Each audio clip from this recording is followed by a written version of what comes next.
Let's take a moment to hear from this week's sponsor, HelloFresh. With HelloFresh, you get farm-fresh, pre-portioned ingredients and seasonal recipes delivered right to your doorstep.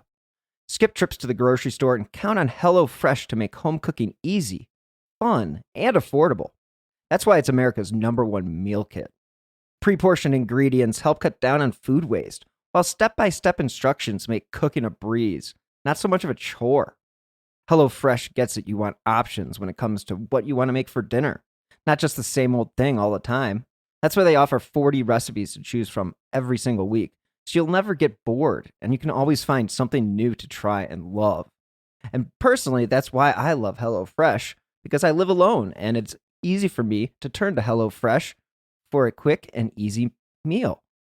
So go to HelloFresh.com/whokilled50 and use the code whokilled50 for 50% off plus free shipping. Again, go to HelloFresh.com/whokilled50 and use the code whokilled50 for 50% off plus free shipping. This is America's #1 meal kit, so enjoy HelloFresh.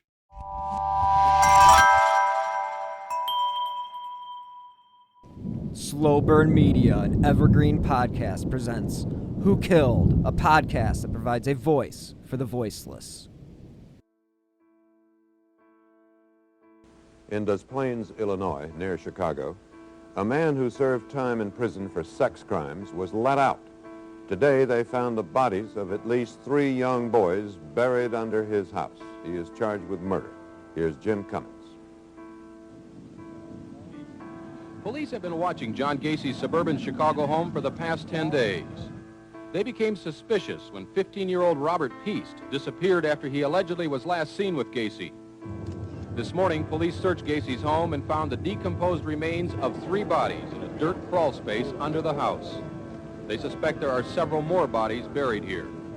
It's suspected because of the looks of the area down in the crawl space. There are some other mounds, and it appears to be more there. Gacy is a 36-year-old building contractor who reportedly dressed like a clown to entertain at children's parties. Prosecutors say he once went to prison for a sex offense in Iowa. This afternoon, Gacy was charged with murdering Robert Piest. And after hearing the remains of more bodies were found at Gacy's house, Judge Marvin Peters ordered him held without bond. At the hearing, police said Gacy has confessed to the Piest murder. He will be examined by a psychiatrist. Meanwhile, investigators have started to dismantle Gacy's house and garage as they continue to search for other bodies in this quiet suburban neighborhood. Jim Cummins, NBC News, Des Moines, Illinois. Hello and welcome to episode 161 of Who Killed. I am your host, Bill Huffman, and this is a Slow Burn Media and Evergreen Podcast production. These past few months, we've covered some high-profile cases. I talked to the captain about John Benny Ramsey, and this week I'm talking to Nick, the other co-host of the True Crime Garage. And we're going to be talking about one of the most prolific serial killers in world history, John Wayne Gacy. If you're a fan of true crime, then you are familiar with Gacy and the moniker, the Killer Clown. Gacy is a serial killer that really stands in his own class. Last week we talked to Dahmer, who I also believe is in a class of his own. Hell, I guess all these serial murderers are similar in the sense they kill, but the reasons for that reason are all varied. But before I get to my conversation with Nick, I wanted to give you a little summary of what was going on in 1978. And there are 2 really good articles that I'm going to read from. The first being from Douglas E. Neeland of the New York Times, who wrote an extensive piece on Gacy, as well as Mark Wilson of the Associated Press. Now, they ask the questions people were asking in the days and weeks after the horrific discovery of 28 bodies in the crawl space below Gacy's home. So from reporter Douglas Neeland, quote, "In the clean, well-lighted world of middle-class America, the hardworking, outgoing, community-spirited man next door is not supposed to be the suspect in the worst instance of mass killings in the United States in this century. But John Wayne Gacy is that. Today, Gacy, a short, round, 36-year-old remodeling contractor with a Charlie Chaplin mustache, was scheduled to appear in the Cook County courtroom for arraignment in a case that may ultimately involve the deaths of at least 32 young men in the last several years. A grand jury has indicted him in 7 murders, and the prosecutors are seeking further indictments as more of the 19 bodies recovered so far are identified. So that's pretty crazy. So there's already 19 bodies at this point. And Nealon goes on to ask, but who is John Wayne Gacy? Is he the affable businessman? Driven, often boastful, but eager to please? The clown, Pogo, who entertained children at picnics and parties? The outgoing man most neighbors, friends, and family members knew here in Springfield, Illinois, and in Waterloo, Iowa? Or is he the night wanderer portrayed by investigators, a man who cruised the homosexual scene's meanest streets in his late model black Oldsmobile with police-like spotlights, picking up young male prostitutes or other willing partners? The man who lured youngsters into his contracting business, brutalized them, and sexually killed them? The unreformed convict who served 18 months in an Iowa reformatory after he was found guilty in 1968 of having engaged in a Waterloo teenager in sodomy? Or is he both? A close look at his past does not provide easy answers as to why and at what point John Gacy's life may have taken the turn that made him the prime suspect in the bizarre sex murders. Most people who knew him will not discuss him, and those who will seem confused by the charges against him. John Wayne Gacy was born March 17th, 1942. And I want to make it known that we recorded this episode on the 17th, and it was just ironic it was his birthday. And in no way, shape, or form would we have planned that. So anyway, his parents, John and Marion Gacy, were factory workers, and he grew up with his sisters, one 2 years older and one 2 years younger, in a working-class neighborhood on the northwest side. Now, his father died 9 years ago when this article was written, and his mother, 71, lives with his younger sister in Arkansas. The elder sister lives in Chicago. All 3 family members have desperately sought anonymity, but his younger sister, an articulate mother of 3, agreed to an interview if her identity was not disclosed. Quote, "He was a normal person, like everyone else," she said. "Just a normal person. My mother just can't believe it. All she does is cry. I hope people know we're being torn apart by this. We just can't accept it yet." The only unusual thing she could recall about her brother's younger years, she said, was that he occasionally had blackouts. The problem, she continued, was diagnosed when he was 16 as a blood clot on the brain that was thought to have resulted from a playground accident years earlier. So, we've talked about different reasons for killing. This is kind of one of those interesting instances where you see somebody have a head injury and then eventually they become this monster.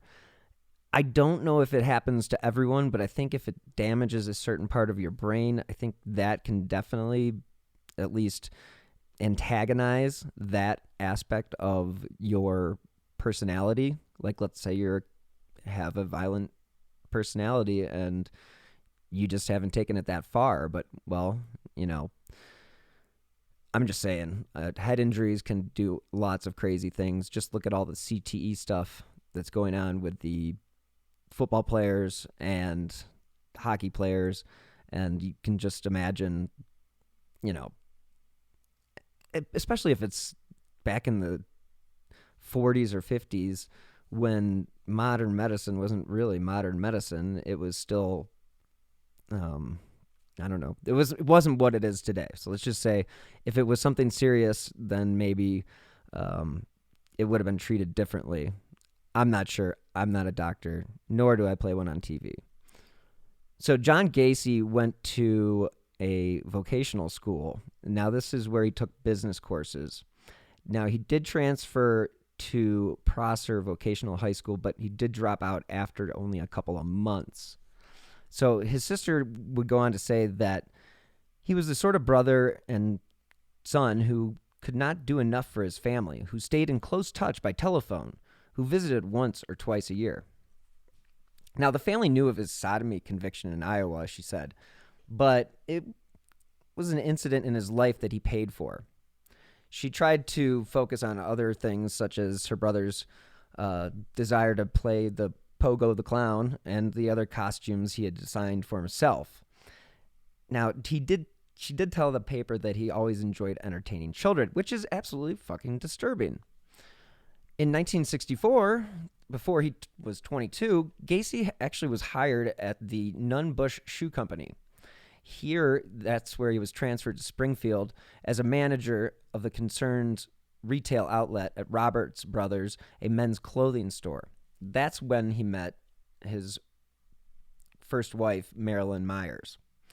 So they actually, this is interesting because his wife's parents, well, her wife's parents, I should say, had purchased a few Kentucky Fried Chicken franchises in the city of Waterloo, Iowa. Now, in Springfield, Gacy had plunged into his job, and this is reading directly from Nealon's article again.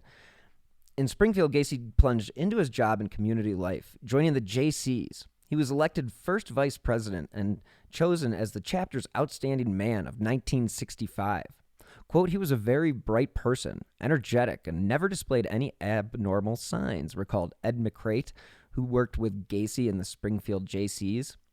The only unusual incident McCrate said he remembered came when he and Gacy were working on a parade route, and Gacy put on a flashing red light on the dashboard of his car. Claimed he had a card entitling him to such a light, but McCrate said he responded that, quote, he might be entitled to it in Chicago, but not to use it here. So again, Gacy's former father-in-law, Fred Myers, did sell his fried chicken franchises a year and a half before he moved back to Springfield. Now, they did go and speak to Fred Myers, and they did get to talk to him through the door, and he told Nealon that, quote, I can't understand why they would have let him out of prison in Iowa, unquote. And that's an interesting question because, you know, he does get caught in 1968 for something terrible. So in 1966, the Gacys moved to Waterloo, and this is where Myers would manage the fast food outlets. So Gacy was busy with the JCs. You know, he was the vice president of the Waterloo JCs, chaplain of the chapter, of the chairman of its prayer breakfast. He was a real go-getter, said Charles Hill, manager of the Waterloo Motel and friend of Gacy. Quote, he did a good job and was an excellent JC. So, again, the people that were speaking about him, they're just all pretty much in shock that this guy is the guy that they thought was a normal dude. And obviously he was not. You start to see some of these things happen in the 60s where he's starting to explore certain aspects of his personality. So, you know, another quote was from a lawyer, and he said that he was a glad-hander type who would go beyond that. And that was Tom Langlis, and that was a lawyer who knew Gacy through the JCs. Quote, he'd shower too much attention on you as a way of getting more attention himself. Now, again, this is another thing where it's like he's gregarious, but almost too gregarious. And he's kind of, I mean, he dresses up as a clown, but this is nothing against anybody who dresses up as a clown. But I feel like he did that for attention. So, again, there was another quote that came from Peter Burke, who was a lawyer who opposed Gacy in 1968 for the local JC's presidency, which he subsequently won after Gacy was charged in the sodomy case. Quote, he said, quote, he was not a man tempered by truth. He seemed unaffected when he caught in lies. So in May of 1968, there were two teenage boys that told a Black Hawk grand jury that they had been forced to commit sexual acts for him or to him. And there were jury records of one of the youths that said that Gacy had chained him and begun choking him. But when he stopped resisting, his assailant loosened the chains and allowed him to leave. That kid's lucky. Now, he was indicted and convicted and was sentenced in December 1968. This is what I was referring to earlier. He was sentenced to 10 years at the state reformatory. Now, according to the city psychiatrist, before the sentence for sodomy, he said that the doctor had concluded that Gacy exhibited antisocial tendencies that would not be medically cured. So that goes back to a lot of the conversations we've had about the predilection of pedophiles and people who prey on children, because that is not curable. It's absolutely not something that can be solved by going to jail, by treatment, by anything other than very drastic measures. So it's kind of a slippery slope, let's just put it that way. So Gacy gets out of jail, though, and 18 months. He serves 18 months of a 10-year sentence. Yeah. And so he returns to Chicago. And this is where Mark Wilson of the Associated Press wrote on December 28th in 1978. He said, investigators using trowels and garden tools unearthed the skeletal remains of 6 more bodies beneath the home of John Wayne Gacy, who faces 1 murder charge and is suspected in the sex slayings of 32 young men and boys. Now, he said the bodies were lying face up. Some of them had their underwear stuffed in their mouths. And this was in the muddy crawl space, as I said, beneath the home of John Wayne Gacy. Now, this was also in a suburb of Norwood Park Township. So Gacy actually told police that he buried 27 bodies beneath the house and threw 5 other bodies in a river. Because, that's what you do, I guess. And the Chicago Tribune reported in Thursday's editions, I'm reading directly from Mark Wilson's article here. Thursday's edition, police are using a map drawn by Gacy to locate the bodies under his house. Again, the dude had 28 bodies. Now, they said 27. I think it turns out to be 28. Whatever. It's disgusting either way. The dude lived in a house with bodies. Hey, man, that's just wrong. So far, the map has been completely accurate, said one investigator. We have no doubt that we will find 27 bodies in the places he has shown us. Cook County Sheriff's Sergeant Howard Anderson compared the crime to the 1966 sex slayings of 8 student nurses in Chicago, for which Richard Speck was convicted. Now, if you guys saw Mindhunter, season 2 or season 1, I forget which one it was, where they speak with Richard Speck, and that is an interesting episode. If you haven't seen it, definitely worth checking out. It's obviously fictional, but the interview itself is pretty spot on. I'm pretty sure they did those verbatim, so definitely worth watching that. Again, everybody hopes Mindhunter season 3 will eventually come out, but waiting on you, Fincher. Anyway, back to the story. So Speck was a slaughter, though, Anderson said. This is more grisly because we're just pulling up bones and pieces of flesh. Behind the masks of a clown, of public service, and of fatherhood was evidence of something terribly wrong with John Wayne Gacy. But it was ignored until skeletons were found beneath his home. He was convicted of sodomy with a 16-year-old boy in 1968.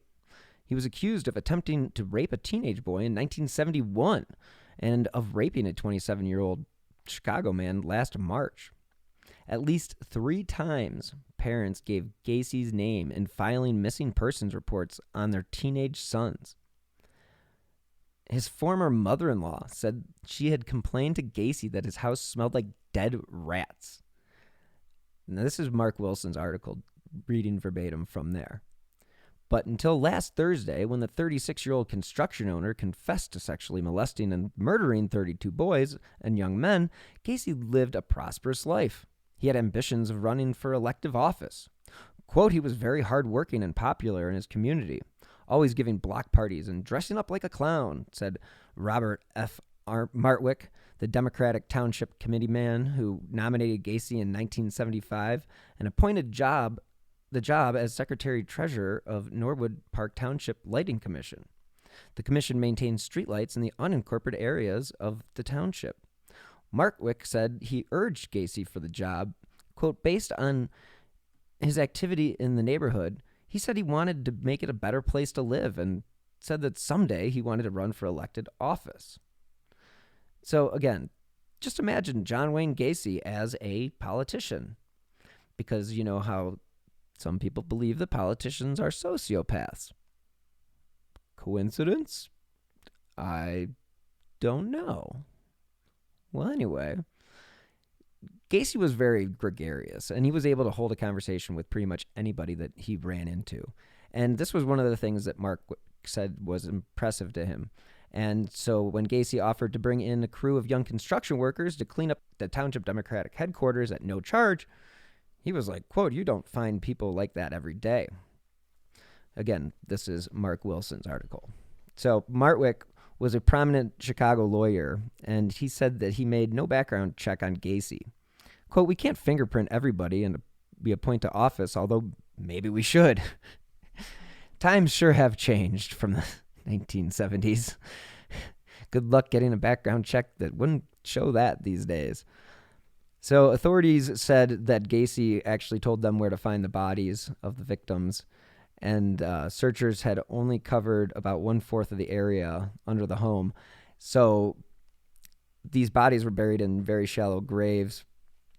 Again, the police chief went on to say, quote, I've never seen anything like it. And this was Police Chief Edmund Dobbs of Cook County. So Gacy was, suspected of basically luring teenage boys to his house.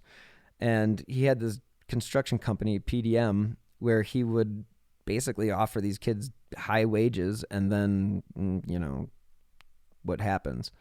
So the murder that he was charged with was that of Robert Piest, and he was 15. So he disappeared on the day, like Gacy had run into him at a pharmacy, and he had promised him a job, and so he came over and was never seen again.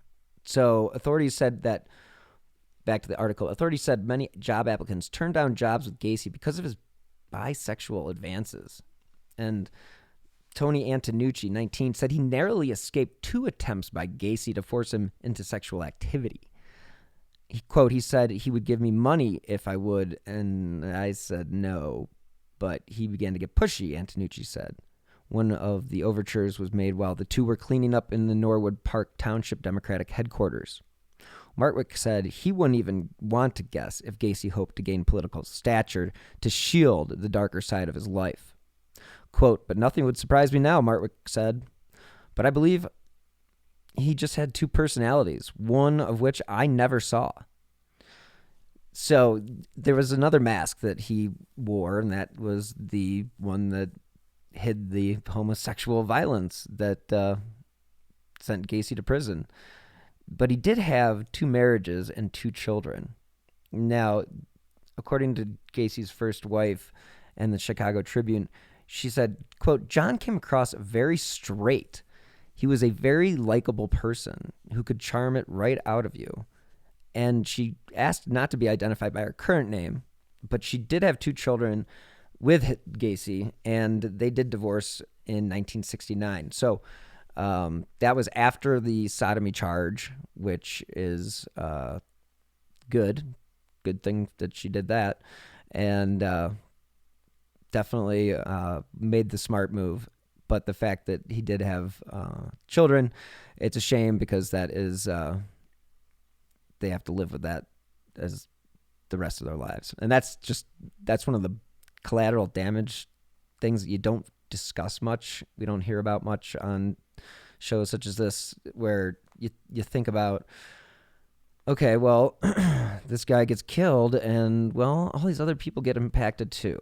And, it's one of those things that you just have to accept, but it's really hard to understand that that people can live two different lives, and Gacy was clearly a master at that, and it's very odd. So he did end up getting married again to Carol Boffin. Now, this was in 1972. And she actually said that he, quote, started bringing home a lot of pictures of naked men just before they separated. So they got divorced in 1976, and apparently this was due to infidelity. So this is the one where, again, Gacy's second, this is the mother-in-law who said his house smelled like dead rats. I mean, geez, that's like really not a good look.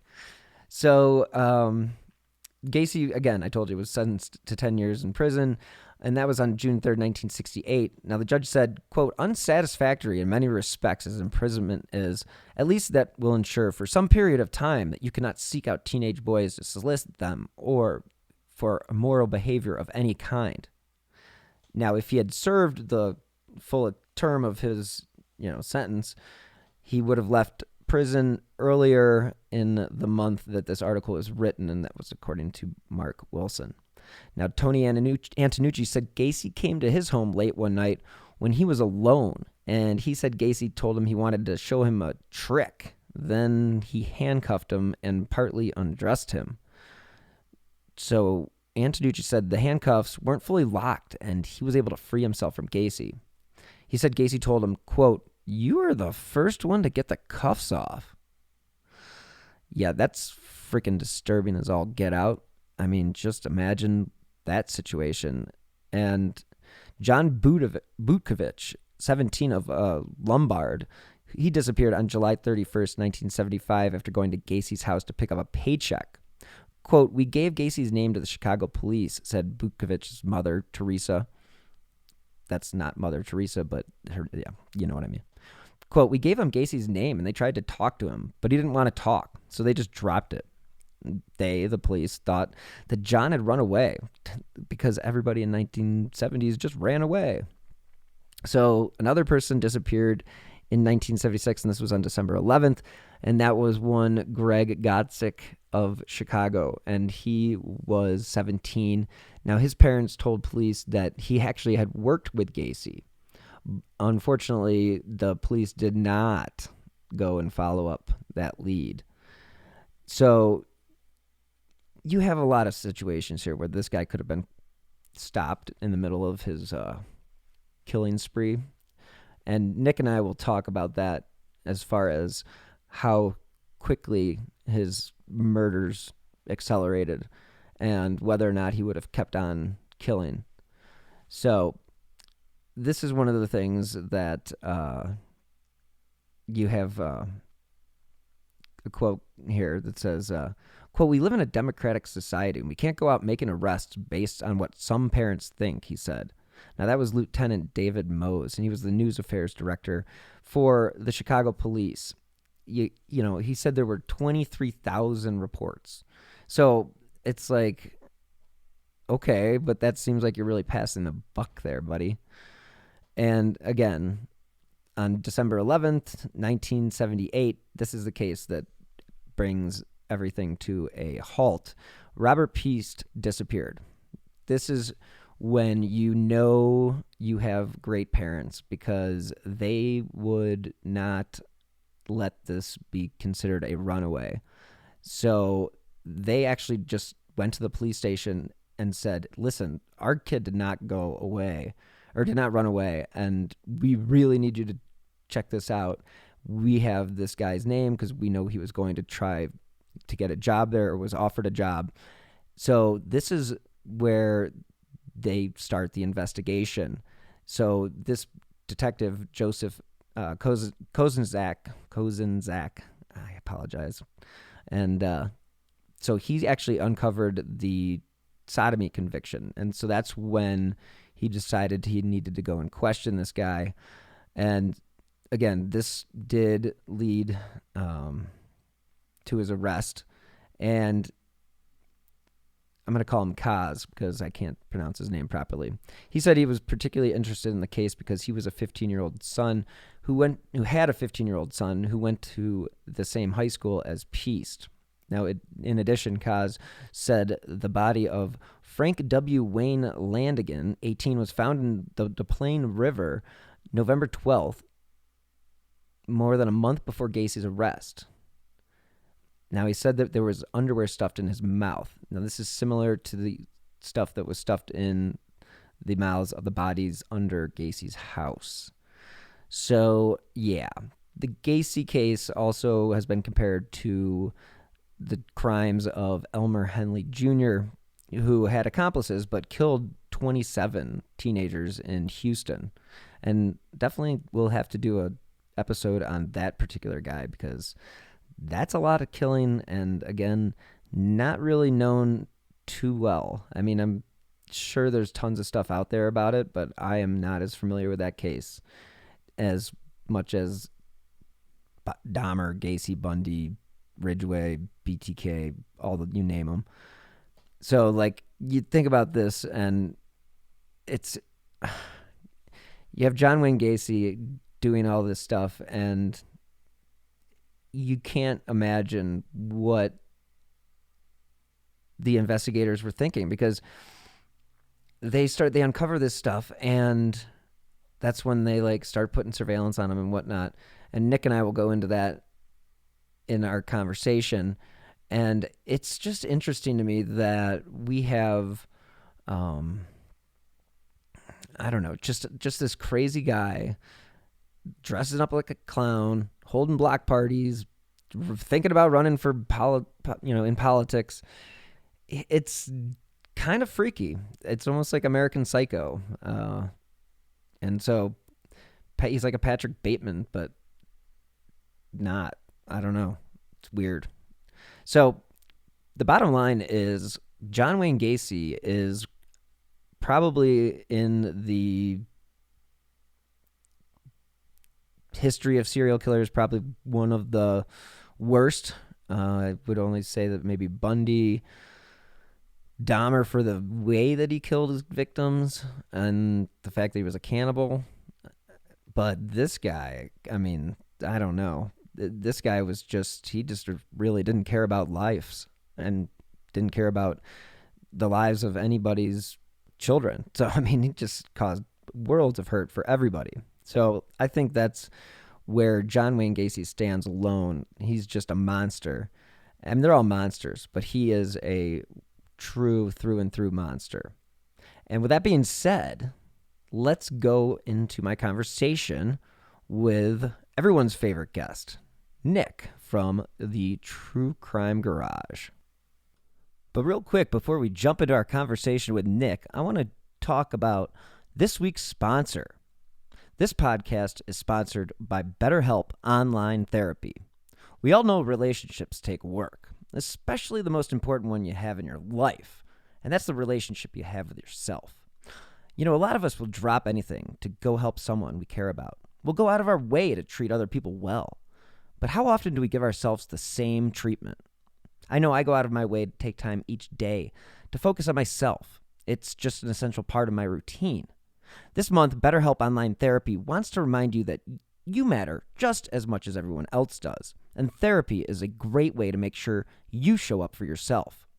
Listeners of this show know I'm a huge fan of mental health and therapy, and I have personally been involved in it since I was a kid. So, BetterHelp is online therapy that offers video, phone, and even live chat sessions with your therapist, so you don't have to see anyone on camera if you don't want to. It's much more affordable than in-person therapy, and you can be matched with a therapist in under 48 hours. Give it a try and see why over 2 million people have used BetterHelp Online Therapy. This podcast is sponsored by BetterHelp, and Who Killed listeners get 10% off their first month at betterhelp.com/who. That's BetterHelp.com/who. Welcome back to the show, Nick. It is a pleasure to have you on Who Killed once again, and this week we are talking about John Wayne Gacy. How do you feel about that? Well, I feel good to be back, Bill. I thought, it's been a while. I was wondering if I did something to not make it on the show anymore. I think it has been a while since you've actually been on, but I will say that it has not been your doing. It has been a busy first part of the year for myself, as well as the podcast, as well as the other shows that I've been producing. So it has been a wild ride for 2022 so far. So I'm very thankful that you are on the line today. And again, you host True Crime Garage with the Captain. And just before we get to that point, where can people find your show? Well, we are on every podcast platform that I can think of. Apple's a great way to listen to it, the Apple podcast. So is Stitcher, our good friends over at Stitcher. But yeah, check out True Crime Garage. We did a couple episodes recently that your listeners will really enjoy. I believe this was a case from Northeast Ohio, from the Kirtland Hills, Ohio area, where Raymond Timbrook, he was killed 30 years ago this month. So it's an anniversary, a sad one, a bad one, but we're trying to bring renewed awareness to his case and remind everybody that it's still unsolved all these years later. It's a very interesting case, a lot of twists and turns. He was a successful businessman who was lured out to this fake meeting through his work, and he was shot and killed there. It's basically like a hit job. And we interviewed a lot of people close to the case, so there's a lot of boots on the ground research that was done on that case. That's the case of Raymond Timbrook from Kirtland Hills, Ohio, and that's on our show, True Crime Garage. Well, that's great. Yeah, definitely. Everybody likes the the local stories, and I think that is an awesome thing for people from Northeast Ohio to definitely check out. It's unsolved, so anything that you may know, again, things change over time. So if you know anything about that case, feel free to look up your local FBI, or I think that you probably contact Crime Stoppers too, if that was the case. Do you know if the case is still being do they still have a detective on it, or do they have a number?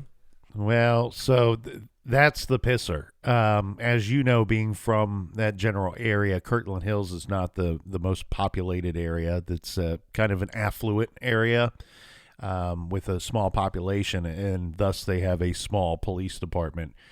And unfortunately, from what I've been told and what I've seen and read over the years in this case, is that it's not just a cold case. It's a frigid cold, frozen in time kind of case, to the point where I believe the Lake County prosecutor said that it's not a closed case, but it's an inactive case.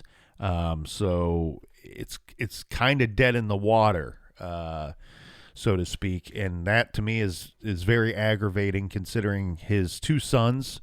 When Raymond was killed, he was 44 years old. He was an engineer with CT Consultants.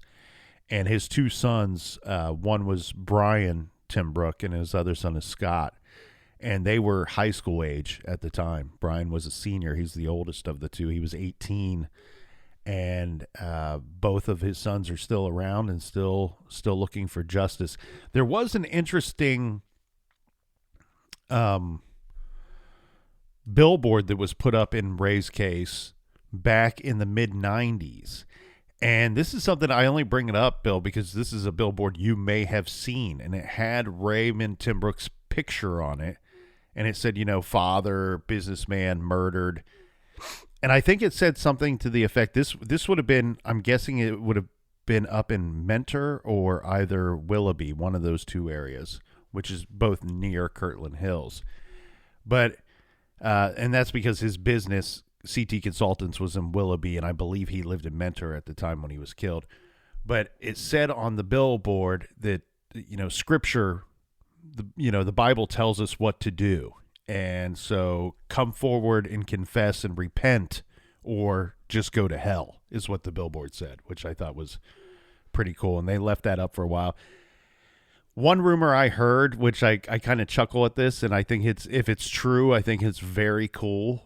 It's kind of movie-esque, but the one rumor I heard was that a suspect that the police really liked in Raymond Timbrook's case, that they put that billboard up on his route to and from work. So this individual, and I say he, which I shouldn't say he, because I don't know if the suspect was a male or female, and if you listen to the episodes, you'll understand why I say that I don't know if the suspect was male or female. There's reason to suspect several males, and there's reason to suspect a female or two in this case as well. So, but the rumor I heard was that a suspect that they really liked at the time, they put that billboard up on that person's route to and from work, so they would have to see Raymond's picture every day and read that little post that said, confess, repent, or just go to hell. That's insane. I think that's actually a really smart thing to do if you're in a position like where you're pretty confident you know who the victim or the perpetrator is, and the only way to really get to them is to maybe remind them on a daily basis. Hey, let's scrape together some cashola and put a few of those up in Delphi, Indiana, right? Absolutely. I think that's one thing that we should definitely be doing. Not to go on a tangent, but there really hasn't been much movement on that after that major announcement that they had, and I'm actually a little surprised. Yeah, and I don't want to get, I don't want to go too far off track here. Just bringing that up brings all kinds of conjures all kinds of thoughts and opinions that I have on the current state of the case, but I'm feeling confident. I'll say that, knock on wood. Okay, well, let's just hope.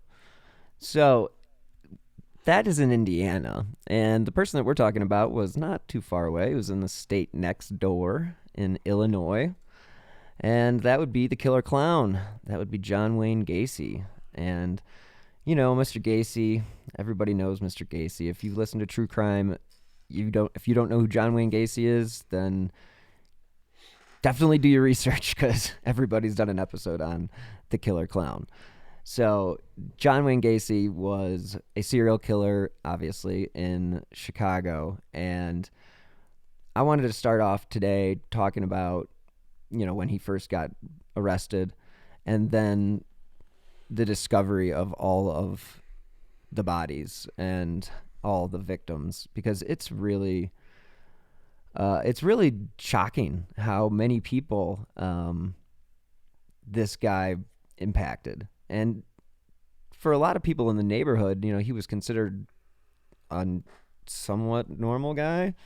I mean, he was a local clown, and I know they got that, and everybody loves to jump on that killer clown line because he was a clown. But it's funny when you read about it, the clown industry got really upset when Right. when they kept putting that moniker on him, because they're like, listen, we're not bad people.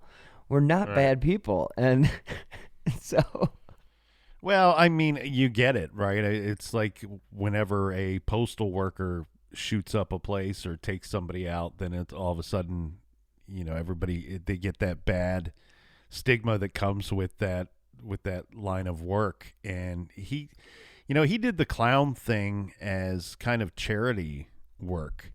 And Gacy is a weird dude, and one that has always fascinated me. I mean, he was active in local politics.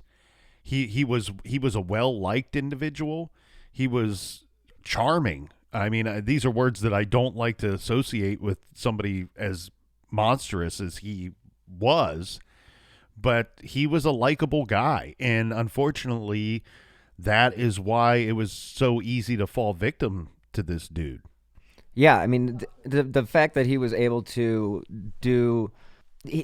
get these kids and get their trust, and the fact that he was able to do that, it kind of goes in line with what he was doing. I mean, he was he was doing all that stuff in the community and building good will. I guess that's the way that you get to those skills to start to manipulate potential victims.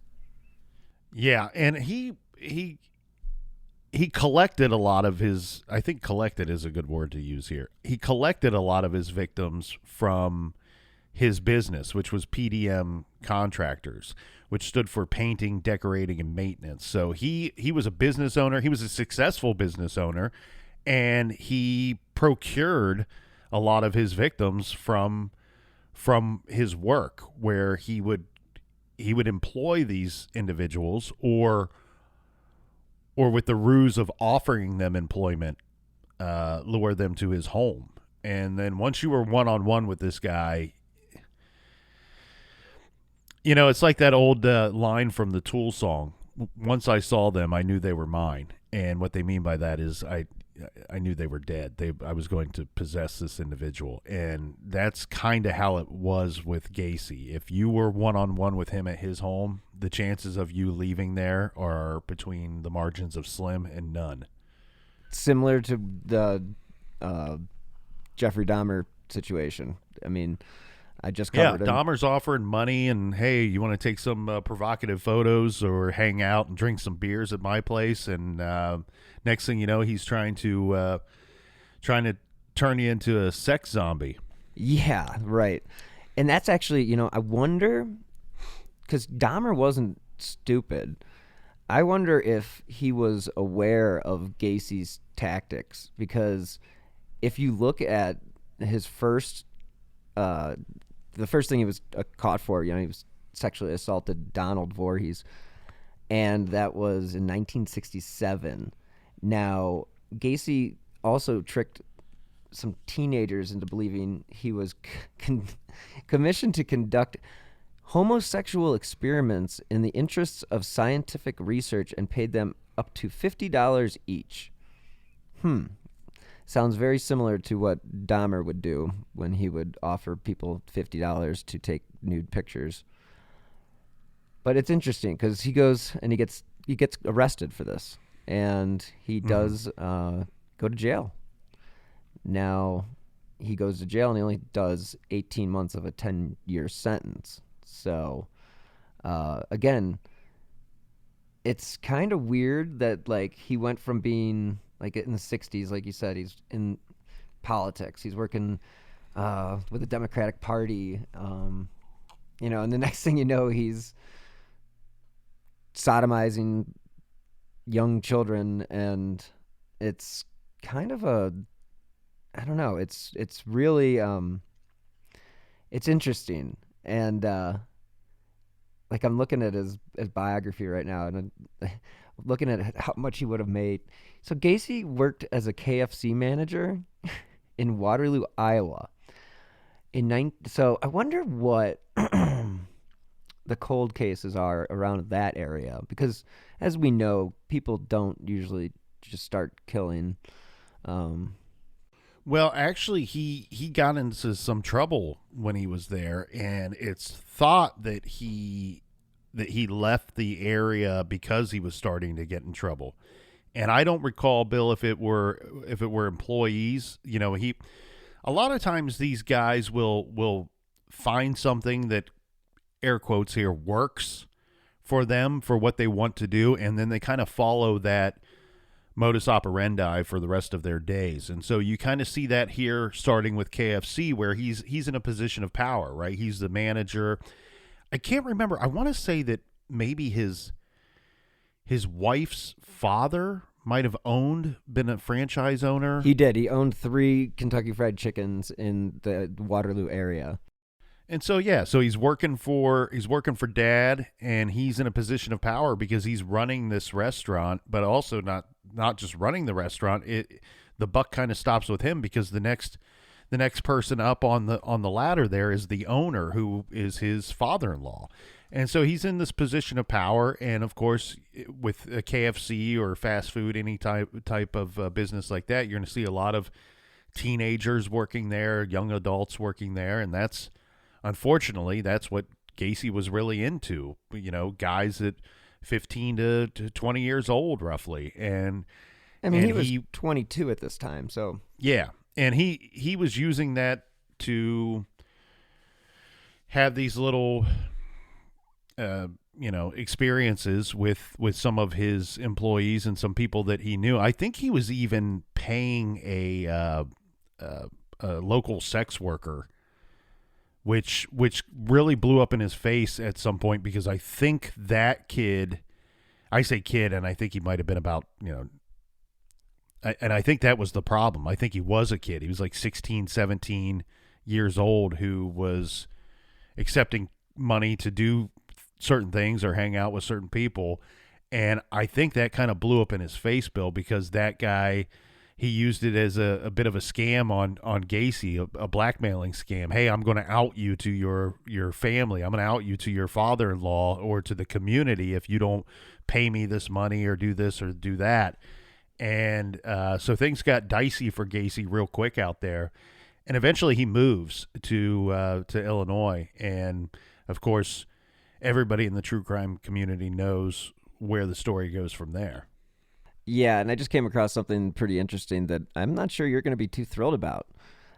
That at some point, Gacy would provide fried chicken, and when he would do this to charities, he insisted on being called the Colonel. So, well, that's not a name that I chose. It was a name that was bestowed upon me. The captain needs to maybe reassess. Commodore, I don't know. Yeah. I will go on record, though, and this is not Colonel related at all, though. I'll go on record stating that KFC does still have some very fine chicken. They do, and it's really good. And this episode is not sponsored by KFC. Hashtag not a sponsor. Not a hashtag, not a sponsor. But if you want a sponsor, please reach out. But yeah, I mean, so that's basically what he was doing in Waterloo. Before he went to Illinois, he was fine-tuning his method. Like, he was having these after work parties, and where he'd play pool with the kids and give them alcohol and try sexual advances on them, and then say, I was just kidding, was just screwing around if they didn't want to do anything. So you got to assume that was a way that he was able to get some skills under his belt before he went to Chicago and then started doing what he did. Well, and you brought up something that's interesting to ponder here, and I'll throw in my 2 cents on it with Dahmer, wondering if Dahmer may have learned about some of these other types and mimic some of the things that worked successfully for them and avoid things that didn't work for them. I'm guessing here, and I've listened to and read quite a bit of Dahmer's interviews, the ones that he agreed to before he was killed. And I don't recall him ever referencing any other serial killer or any of those types of methods that I could recall. I feel like with Dahmer's situation, and it's a good thing to kind of explore and think about, because a lot of them do. You and I grow up, we might be able to rattle off some football statistics or baseball statistics, and these guys can rattle off serial killer statistics for you, because it's something that interests them, and they're learning to do what it is that they fantasize about doing, and they don't want to get caught, because that stops them from doing exactly what they want to do, their number one hobby, if we want to call it something like that. But with Dahmer, I feel like he was such an alcoholic and kind of out of control with the drinking that I don't know that he was studying much on these people, and he was unique in his own way, and very, very much a recluse. And I feel like he was just smart enough, unfortunately, that he was able to pull a lot of this stuff off because of his intelligence. Now, Gacy, he's able to pull off a lot of this and, again, get a lot of these victims based off of, one, his position of power that he put himself into by owning this business. He's got a reason to get you to his house, right? And when we covered the the Gacy story on True Crime Garage. We did it way back on episodes 105 and 106 on the True Crime Garage radio dial. That's a If you want to long go back time and ago. listen to those, long time ago. But we really focused in on one of his victims. This was Robert Piest, who was someone that he procured by using his business. So Robert had this job. He was a young man, 16, 17 years old, I believe. And he worked at this drugstore, this local drugstore. And so Gacy's in there with his business, and he's talking to the drugstore owner about redoing a portion of the store. And while he's there, Robert catches his eye. And so he goes over and he's talking to Robert, and he's like, hey, how long you been working here? You know, the boss tells me you're a real good guy. You're a real good worker. You show up on time. You're a hard worker. I own my own company, and I'd like for you to come and work for me. I have a position that I'm trying to fill here, and what do you make? How much money are you making here? And I think Robert may have told him. We don't know exactly the interactions, unfortunately, between him and Gacy, because Robert's not around to tell us. But the general thought is a ploy that he would use time and time again with some of these individuals that never actually worked for him. See, the problem is, if he takes any of these people on as like a W-9 employee, and now there's a paper trail back to Gacy, and that's going to be problematic for him. But a lot of these individuals he doesn't take on with the paper trail. You know, it's offers of paying people under the table. Robert never had a job with him, but he shows up to Gacy's home for a quote-unquote job interview with Gacy, and he never makes it out alive. And it's believed that Gacy would get, say, hey, Bill, how much are they paying you here? Oh, they're paying you this amount? Well, I can pay you double. And I mean, what red-blooded American isn't going to show up for a job interview where you're being told you're going to make double what you're currently being paid? And unfortunately, that was something that worked for Gacy, and it worked time and time again. And he would do this handcuff trick where, he'd get you over to his house. This was something he used several times, probably not all the time, but several times. And he'd get you over to his house, and like you said, hey, you want to go down to my basement, shoot some pool? You want to, hang out? I got this cool house. Kind of, he had like very much a bachelor pad type house that would be interesting to these teenage and young adult boys.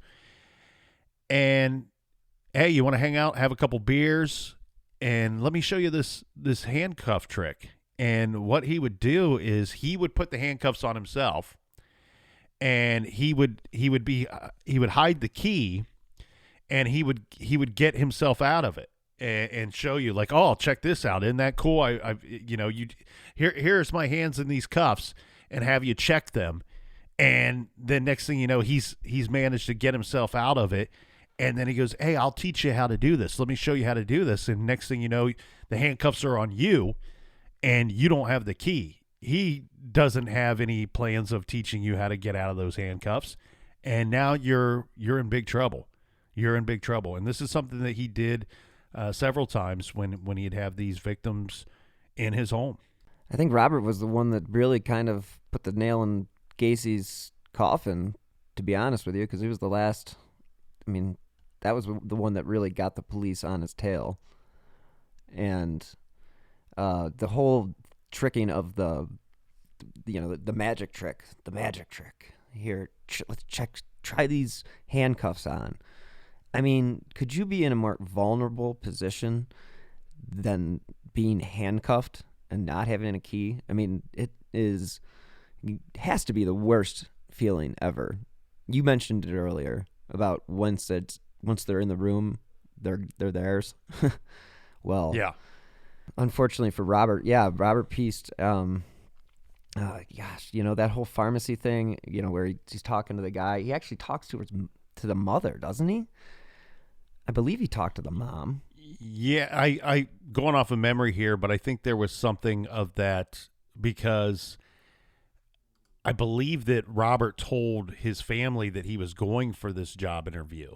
and that he was going to go talk to this great guy, John Wayne Gacy, who owns this business that is in the process of remodeling the drugstore that I work at, and this is going to be a really good opportunity for me. And I think, man, rest in peace, Robert. You look back in some of these cases, you can find yourself in some of these cases, and when I talk about somebody like Robert, I kind of see a little bit of myself. He was a kid that was hardworking, and he was hardworking and ambitious because he was saving up for a car. And of course, he wanted to go talk to this John Wayne Gacy about this good job opportunity, double his hourly pay. Yeah, $5 an hour was a lot back then. Only because it would get him that much closer to his dream of owning his first car. And really sad story. But we big time kudos goes out to Robert's family. Yes, because they spearheaded basically taking down John Wayne Gacy, and it was at their insistence that the police really got involved and got caught on to this dude, this monster, and what he was up to. Because,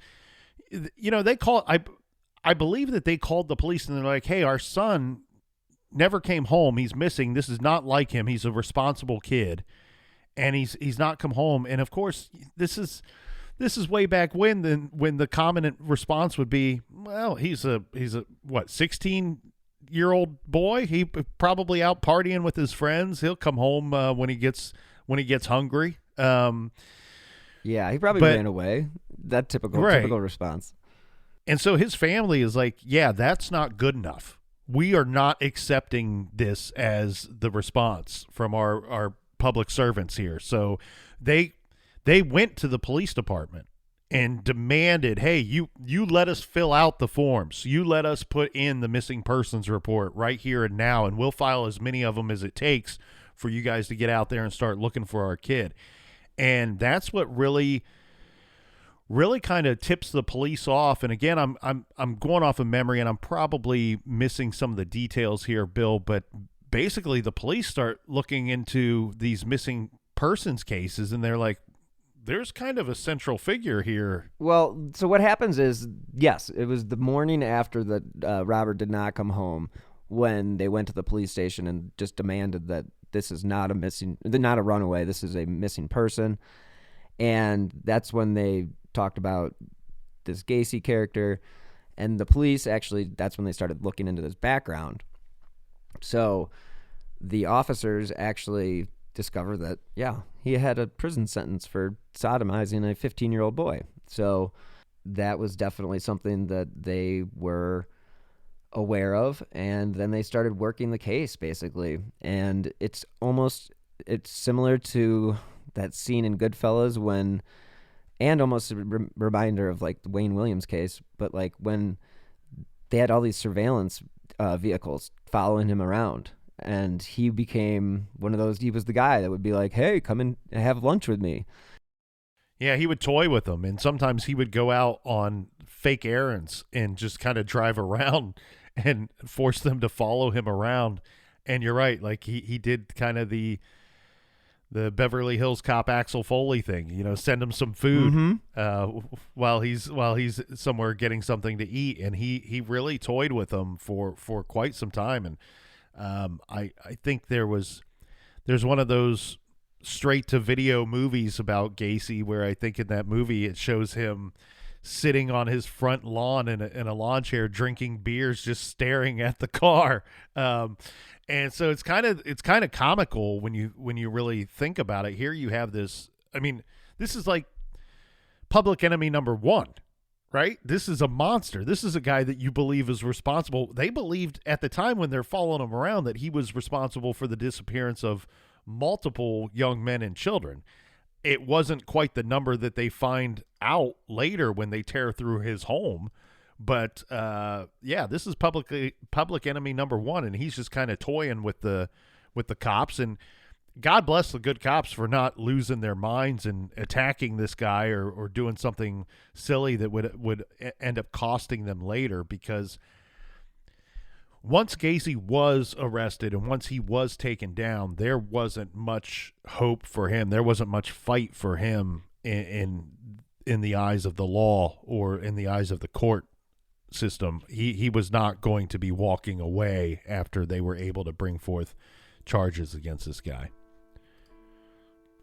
And on that note, we are going to end this week's episode. And next week, you can listen to part 2 of John Wayne Gacy with Nick from True Crime Garage. And again, as you know, you can find all of True Crime Garage shows on Stitcher, Spotify, Apple Podcasts, Google, as well as you know that I drop new shows of Who Killed every Friday. And you guys know that you can help support the show directly using the Venmo app by using my username at Bill-Huffman-3. Now, every contribution does help keep these slow burn podcasts running. And again, that is a way to directly support independent journalism. You could also leave a 5-star review on Apple Podcasts or wherever you listen to your favorite shows. And again, those 5 stars do help keep the important cases that I cover in the spotlight. So, again, if you'd like to stay up to date on the cases I have covered, as well as the new shows I have in the pipeline, always follow me on Twitter at BillHuffman3. Thank you so much again for listening. And as always, until next time, stay healthy and be safe.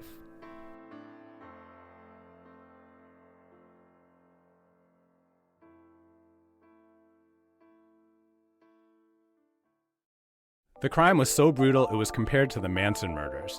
Mary and Bill, an Ohio cold case, explores what it takes to bring new attention to an unsolved double homicide and turns up new hope for answers. Listen to Mary and Bill, an Ohio cold case from IdeaStream Public Media, wherever you get your podcasts. Coming up on 5 Minute News, I'm Anthony Davis. You might think it's partisan because maybe it's critical of one side or the other, but it's not. It's just the truth. And I think that's also something that's kind of unusual for Americans listening to the radio or to podcasts, because the news landscape in the States has been so partisan for so many decades. So 5 Minute News is verified, truthful, independent, unbiased, and essential world news daily.